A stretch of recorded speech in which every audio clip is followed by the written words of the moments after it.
Private విద్యా సంస్థలు మున్ముందుకు పోతున్నాయట, ప్రభుత్వానికి మాత్రం వెనకడుగేస్తున్నాయట. జాతీయ ర్యాంకింగ్స్లో ఏటేటా ఎంతో తేడా. ప్రైవేటు విద్యా సంస్థలు, ప్రభుత్వ విద్యా సంస్థలు, ప్రభుత్వానికి ఏమో వెనకకపోతున్నాయి, ప్రైవేట్ ఏమో కొంత ముందుకు పోతున్నాయి. ఎందుకంటే ప్రైవేటోడు డబ్బులు కథా వ్యవహారం, ప్రభుత్వానికి బడ్జెట్ కేటాయించాలి. ఈ ప్రైవేట్ ఎవరివి? ఈ ప్రభుత్వాలు నడిపే వాళ్ళై, ప్రతిపక్షంలో ఉన్న వాళ్ళ లీడర్లే ప్రైవేట్వి.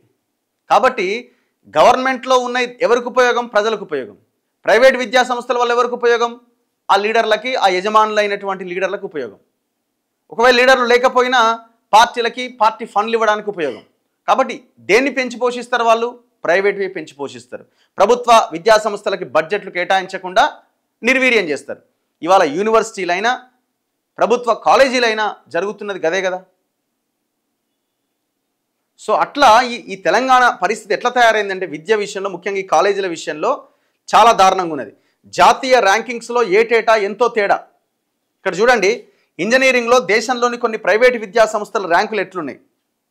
బిట్స్ పిలాని 2019లో 25వ ర్యాంక్ ఉన్నది, 2025లో 11th ర్యాంక్ వచ్చింది. అంటే ఇంకా ఇంకా ఇంకా పెరిగింది ర్యాంకు.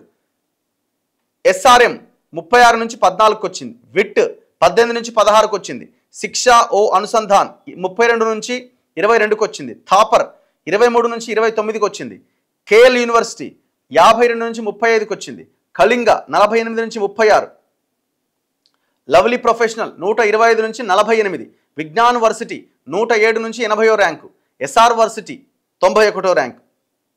2019లో ఎస్ఆర్ వర్సిటీ ఏర్పాటు కాలేదు. ఇవి ప్రైవేటివి. ఈ ఇంజనీరింగ్లోని తెలుగు రాష్ట్రాల్లో ఉన్న ప్రభుత్వ విద్యా సంస్థల ర్యాంకింగ్లు ఎట్లున్నాయి? ఇవేమో ప్రైవేట్వి. ప్రభుత్వాన్ని చూడండి. IITH 8వ ర్యాంకు నుంచి 7వ ర్యాంకు వచ్చింది. ఇది కొంచెం బెటరే. NIT వరంగల్ 26వ ర్యాంకు ఉండే 28కి పోయింది, రెండు స్థానాలు పైకి పోయింది, అంటే దిగజారిందనమాట. IIT తిరుపతి 57, HCU 74, మన ర్యాంక్ ఎంత? 74. Hyderabad central university, Andhra varsity college 59 నుంచి 88కి పోయింది, JNTU 45 నుంచి 94కు పోయింది. ఉస్మానియా యూనివర్సిటీ 2019లో మన ర్యాంక్ 83, 2025లో 101 నుంచి 150 మధ్యలో ఉందట.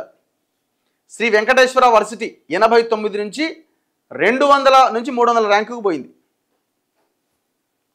2019లో IIT తిరుపతి, HCUలకు టాప్ 200లో స్థానమే దక్కలేదట. 2019లో మన ఉస్మానియా పరిస్థితి చూడండి. ఎందుకు ఇట్లున్నాయి? కనీసం అక్కడ కనీస సౌకర్యాలు సరే. ఇప్పుడు ఈ ర్యాంకింగ్స్ని ఎట్లా లెక్క కడతారు? అందులో ఉండే ప్రొఫెసర్లని బేస్ చేసుకొని ర్యాంకింగ్స్ ప్రధానంగా లెక్క కడతారు. ఏరి రిక్రూట్మెంట్ ప్రాసెసే లేదు కదా ఇంతవరకు తెలంగాణలో.